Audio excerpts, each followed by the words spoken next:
नमो बुद्धाय साथियों, मैं हूँ रेखा रानी और आप देख रहे हैं मेरा यूट्यूब चैनल रेखा ब्लॉग 85। तो साथियों, जो बहुजन समाज को जगाने में लगे हुए हैं हमारे साथी बंधु, उनका बहुत बहुत धन्यवाद। और अपनी जो बातें हैं, तर्क हैं, वो साझा कर रहे हैं हमारे साथ और अपने सवालों के जरिए वो यह सवाल भी उठा रहे हैं और लोगों को समझाने का भी काम कर रहे हैं। तो मेरे पास जो हमारे व्हाट्सएप ग्रुप साथी हैं, उन्होंने एक मैसेज भेजा है और कई सवाल उठाए हैं और अपने बहुजन समाज को समझाने के लिए उन्होंने पूरी कोशिश की है। तो आप लोगों की कमेंट में जो आपने कमेंट किए थे पिछली वीडियो में, आपका बहुत बहुत धन्यवाद। और आपने मांग की थी कि इसी तरह की और वीडियो में लेकर आऊं और इसी तरह के जो समाज को जागरूक करने के जो हैं आपके साथ में साझा करूं। तो एक भाई साथी ने हमें हमारे पास मैसेज ये सेंड किया है और मैं आपको बताऊंगी। और उन्होंने सवाल किया है कि क्या किसी भारतीय बुद्धिमान के पास इस सवाल का जवाब है। तो वो पूछ रहे हैं कि जब कोई जाड़े के दिनों में 10-15 दिनों से तक स्नान किए बिना कपड़ा नहीं बदलता है, यानी 10-15 दिन तक नहाता नहीं है और कपड़े भी नहीं बदलता है, तो उसके कपड़ों में एक चिल्लड़ यानी एक तरह का जीव पैदा हो जाता है। जब हम नहाएंगे नहीं तो उस गंदगी से एक जीव हमारे अंदर पैदा होता है कपड़ों के अंदर, जिसको यहाँ तक कि सर में, बालों में जो जुएँ होती हैं, लीक होती हैं, वो भी हो जाती हैं, क्योंकि हम नहाएँगे धोंगे नहीं, तो हमारे शरीर में गंदगी होगी तो जुएँ भी पैदा हो जाती हैं। तो उनका कहना यह है कि जो ये एक तरह का जीव है, इससे मेरा सवाल यह है कि इसको किसने पैदा किया? तो वो सवाल पूछ रहे हैं कि इस जीव को किसने पैदा किया? क्या कोई तथाकथित ईश्वर ने, अल्लाह ने, भगवान ने या किसी ब्रह्मा, विष्णु, महेश ने, आदि ने पैदा किया? तो आगे वो पूछते हैं, यदि वह इंसान खुद उस जीव को पैदा किया है तो आपकी मान्यता के अनुसार वह खुद ही उस जीव का भगवान हो गया। यानी जिस जीव के शरीर में वह पैदा हुआ है, उस जीव का भगवान वह स्वयं हो गया। लेकिन नहीं, उस इंसान ने ऐसा वातावरण, नेचर, प्रकृति, जैसे उमस है, सर्दी है, गर्मी है, पसीना है, और उस इंसान के द्वारा वो पैदा किए गए, मैल से पैदा किया गया। और फिर आगे प्रश्न वो उठाते हैं कि प्रश्न उठाना लाजमी है कि सृष्टि की रचना या जीव की उत्पत्ति तथा कथित भगवान ने की है या प्रकृति ने। तो वे सवाल पूछ रहे हैं कि जो सृष्टि की रचना हुई है वो प्रकृति के द्वारा हुई है या भगवान के द्वारा, तथा कथित भगवान के द्वारा हुई है। तो आगे वो पूछते हैं, 25 से 50 एकड़ जमीन, 12 महीने साधारण तापमान और बहुत ज्यादा गर्मी न ज्यादा सर्दी, ऐसी जगह पर बहुत बड़ी 4 दीवारी बनाकर, मतलब 25-50 एकड़ की एक जमीन हो और उसमें साधारण वातावरण हो और उसमें 2-3 साल के 5-6 बच्चे वहां पर, लड़के लड़कियां, उनको वहां पर उसके अंदर छोड़ दिया जाए और बाहरी दुनिया से कोई उनका संबंध ना हो। ये समझाने की कोशिश कर रहे हैं साथियों, आपको समझना है इस बात को। बाहरी दुनिया में कोई उनका संबंध स्थापित नहीं होने दीजिए। मतलब एक जगह बना लीजिए और उसको आप बाउंड्री कर दीजिए, कुछ भी कर दीजिए, उसमें उन बच्चों को छोड़ दीजिए। तो और उन्हें सिर्फ उस जगह में जीवित रहने दीजिए। ऐसा प्रबंध करिए कि 15-16 साल के होते होते अपने आप ही बड़े हो जाएं। और इसमें बताइए उनकी कौन सी भाषा होगी, कौन सी बोलचाल होगी, कौन सा उनका धर्म होगा। अगर बच्चों को छोड़ दिया जाए, उनसे भारी कोई कांटेक्ट, भारी दुनिया का कांटेक्ट ना हो, तो वो बच्चे अगर बड़े होते हैं तो वो आगे सवाल करते हैं कि उन बच्चों की ही कौन सी भाषा होगी, कौन सी बोलचाल होगी, कौन सा धर्म होगा और कौन सी जाति के वो बच्चे होंगे। तो किस भगवान की वो पूजा करेंगे, आस्था और विश्वास वो किस पर करेंगे, आपस में उनका क्या रिश्ता बनेगा। जो बच्चे छोड़ दिए गए हैं उनका आपस में क्या रिश्ता बनेगा।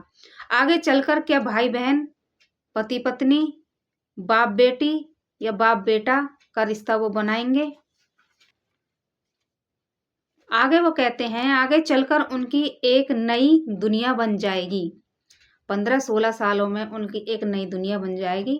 उदाहरण के लिए हमारे ही देश में एक हिस्सा है अंडमान निकोबार में सैटेलाइट आइलैंड जो होता है, वो चारों तरफ समुद्र और बीच में कुछ जंगल जैसा होता है। वहां पर आज तक किसी भारतीय का वहां पर बाहरी दुनिया से या किसी से कोई मुलाकात उनकी नहीं हुई है।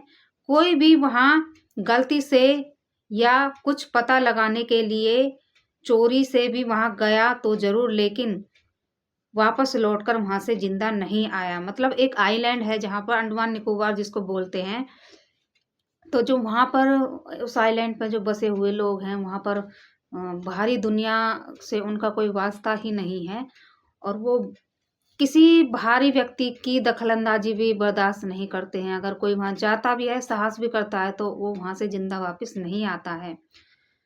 ये बात उन्होंने कही है। लेकिन वापस लौटकर जिंदा नहीं आया। भारत सरकार ने भी पूरे विश्व में के लोगों को वहां ना जाने की हिदायत दी है।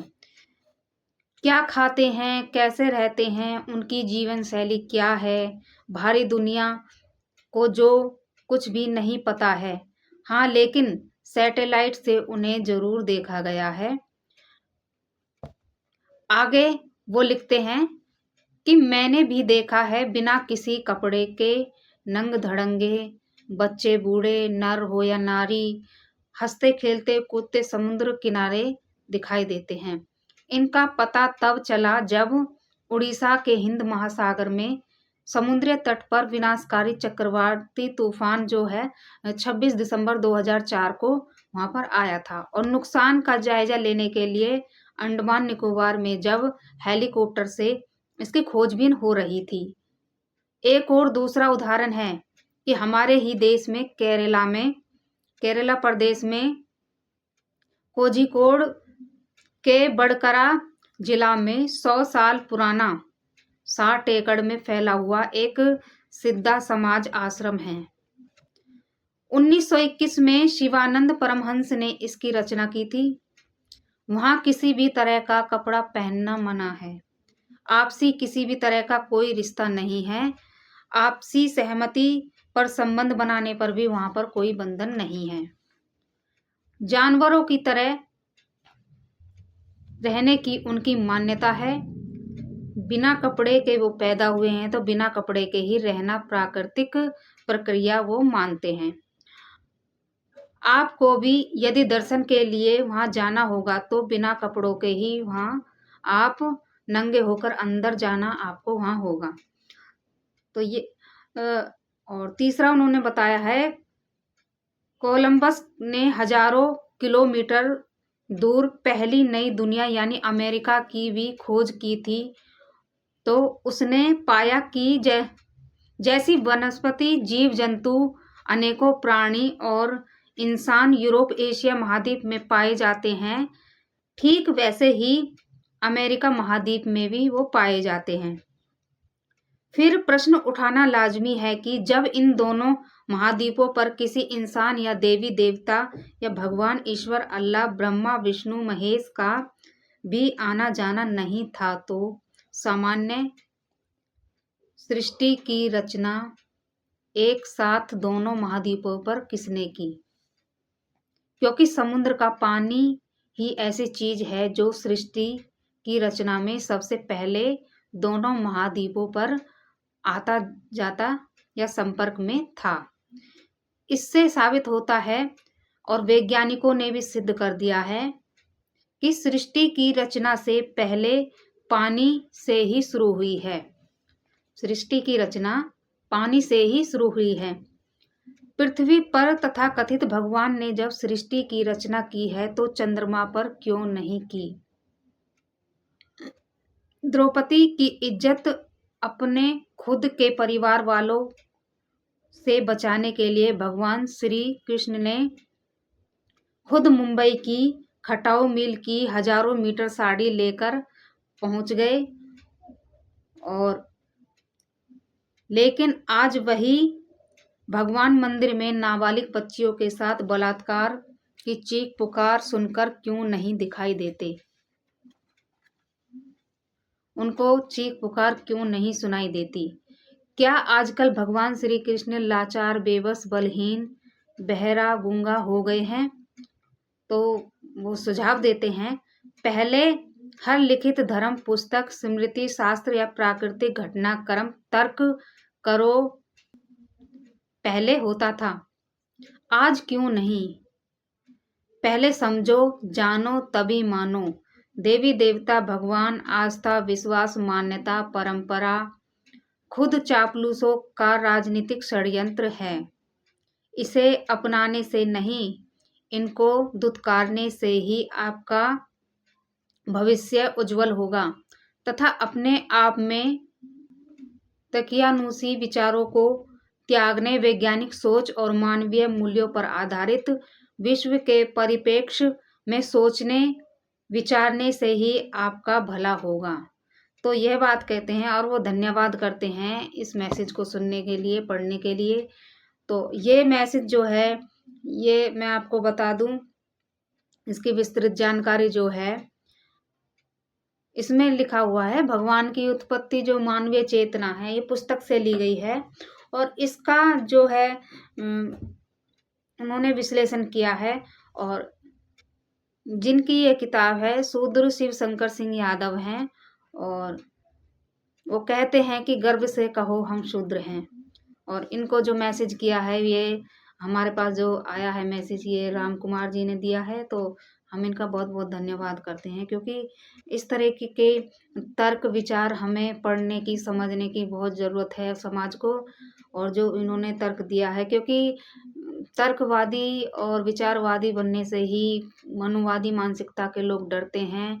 क्योंकि अगर हम पढ़ लिख गए तो इसलिए पढ़ाई के रास्ते भी हमारे पीढ़ी के बंद किए जा रहे हैं, ताकि बस अच्छी भली भांति समझते हैं कि अगर ये पढ़ लिख गए तो तर्कवादी, विचारवादी बनेंगे और प्रश्न भी उठाएंगे इनके धर्म ग्रंथों पर, और इनकी जो परंपराएं हैं, जो पाखंड है, अंधविश्वास है, उस पर सवाल उठाएंगे और विज्ञानवादी सोच रखेंगे। तो इसीलिए शिक्षा को सबसे पहले ख़त्म करने की योजना जो है मनुवादी विचारधारा के लोगों द्वारा बनाई जा रही है।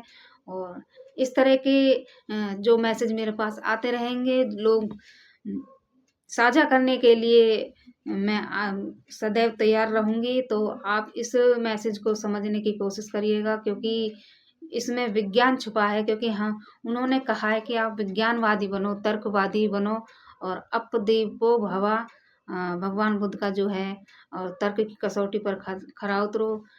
ये बातें उन्होंने कही हैं। तो आपको अगर यह उनका विचार अच्छा लगा हो, उनके सवाल अच्छे लगे हों, तो कमेंट बॉक्स में आप ज़रूर बताइएगा।